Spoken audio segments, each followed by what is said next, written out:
প্রবেশ করেছে। সেই পতিতা নারীকে সম্মুখে যখন দাঁড়িয়েছে, সেই পতিতা নারী বলছে, তুমি এখানে আসলে কি করে? এত বিভৎস, তোমার না পিতৃবিয়োগ হয়েছে? বলে, আমি তোমাকে না থেকে থাকতে পারছি না, যে আমি যেমন তেমন ভাবে ভেলায় করে এসেছি। বলে, ভেলা পেলেই কথা এই বন্যার মধ্যে দূর থেকে তাকিয়ে দিচ্ছে একটি নারীর মৃতদেহ। বলে, তুমি পার হলে কি করে, ভেতরে আসলে কি করে? কেন রশি ঝোলানো ছিল। কোথায় রশি? তো সর্ব চলছে। তুমি, তোমার পিতৃবিয়োগ হয়েছে আর তোমার আমাকে দেখার জন্য এত আকুতি। এই এই আকুতির কিঞ্চিত মাত্র যদি ভগবানের প্রতি তোমার হয়ে যেত, তাহলে তুমি তো ভগবান প্রাপ্ত হয়ে যেতে। কে বলছেন? এই পতিতা নারী বলছে।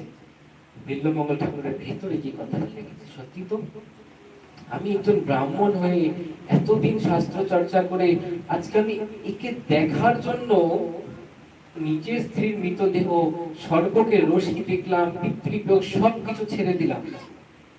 ভিতরে ধাক্কা খেয়েছে। বিল্বমঙ্গল